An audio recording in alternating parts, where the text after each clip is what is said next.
नमस्कार दोस्तों, कैसे हैं आप सब। उम्मीद है स्वस्थ होंगे, मस्त होंगे। मैं सौम्या और आप सुन रहे हैं हमारे YouTube चैनल कहानियों के संगम से। तो आइए सुनते हैं आज की एक नई कहानी। कहानी है बार्बी डॉल की। मालकिन, यह गुड़िया बाजार में कितने की आएगी? मोना के डाइनिंग रूम के शोकेस में सजे ढेर सारे महंगे खिलौनों में से बड़ी साइज की बार्बी डॉल की ओर इशारा करती कलावती ने मोना से पूछ लिया, क्या करेगी इस गुड़िया की कीमत जानकर। अपने घरेलू सहायिका कलावती के हाथों से बनी चाय की चुस्कियाँ लेती मोना को आश्चर्य हुआ।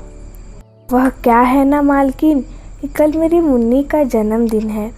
मैंने कुछ रुपए जोड़ रखे हैं। सोच रही थी कि उन रुपयों से मुन्नी को एक गुड़िया खरीद कर दूं। कितने रुपए जोड़ रखे हैं तुमने? मोना कलावती से यूं ही पूछ बैठी। 500 रुपए जोड़ रखे हैं मैंने मालकिन। 200 की मिठाई ले आऊंगी और 300 की एक गुड़िया लाऊंगी। कलावती के चेहरे पर अपनी बिटिया के जन्मदिन के प्रति उत्साह देखते बन रहा था। मोना के चेहरे को निहारती, उसके भीतर उमड़ती खुशी का अंदाज़ा लगाती मोना को वह दिन याद आ गए जब वह उसकी अपनी बेटी नैना का जन्मदिन आने पर वह भी ऐसे ही उत्साहित हो उठती थी। तरह तरह के पकवान और मिठाइयों की खुशबू से पूरा घर महक उठता था। सैकड़ों मेहमान आते थे और जन्मदिन की शुभकामनाओं के साथ साथ नन्ही सी नैना को तरह तरह के तोहफे भी दे जाते थे।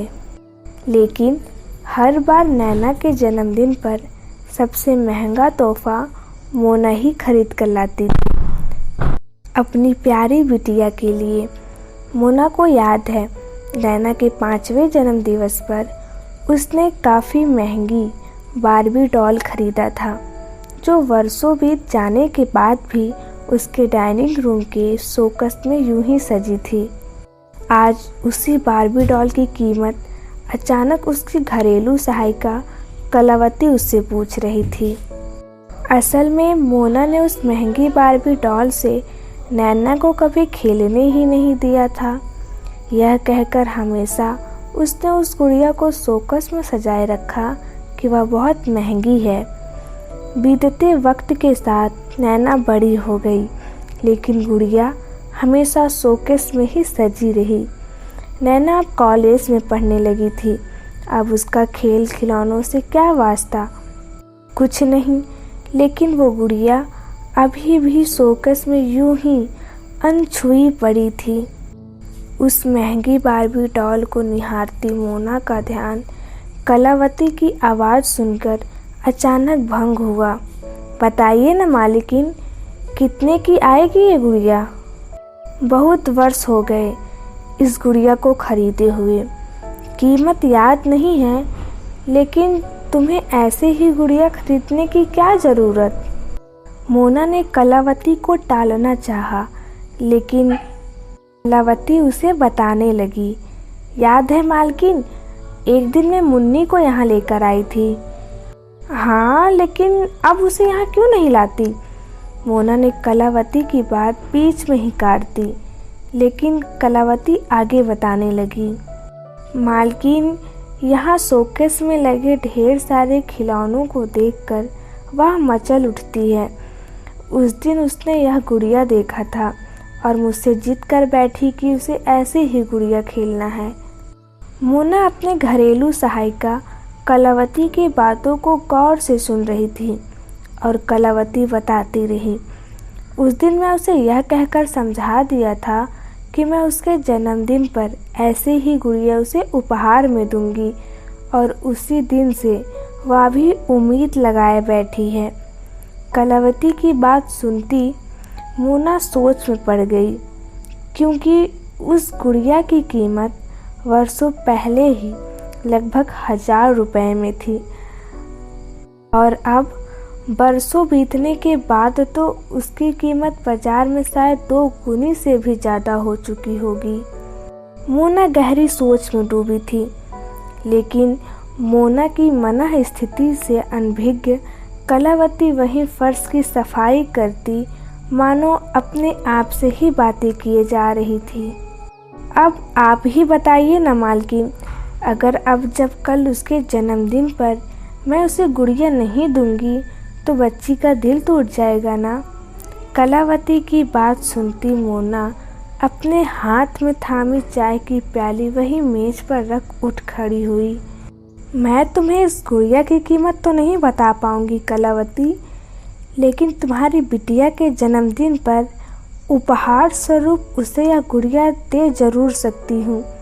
यह कहते हुए मोना ने शोकेस के शीशे को खिसकाकर हाथ बढ़ा उस बार्बी डॉल को शोकेस से बाहर निकाल लिया। वर्षों बाद शीशे की दीवारों से बाहर आई इंसानी छुअन को तरसती वह बार्बी डॉल मोना के चेहरे की मुस्कान संग मानो वास्तव में मुस्कुरा उठी। लेकिन मालकिन, यह गुड़िया तो अपनी मालकिन की दरिया दिली से स्तब्ध घरेलू सहायिका माला की जुबान लड़खड़ा उठी। मोना ने आगे बढ़कर गुड़िया कलावती के हाथ में रख दिया। मुन्नी से कहना किससे खूब खेले। उसे बार्बी डॉल को अपने घर से विदा करती मोना का गला रुंध गया। उधर अपनी मालकिन की भावनाओं को समझने की कोशिश करती कलावती अपनी मुन्नी के जन्मदिन पर उसका मनपसंद उपहार बेमोल पाकर अचानक निशब्द हो गई। तो कैसी लगी आपको हमारी आज की कहानी? अगर अच्छी लगी और हमारी कहानी आपको सुनना पसंद है तो प्लीज़ हमारे चैनल को सब्सक्राइब करिए, शेयर और लाइक करिए। आप सभी के सहयोग से हमें भी कहानी सुनाने में आनंद आएगा। और कमेंट में ज़रूर बताएं कि आपको कहानी कैसी लगी। नमस्कार, मुस्कुराते रहिए।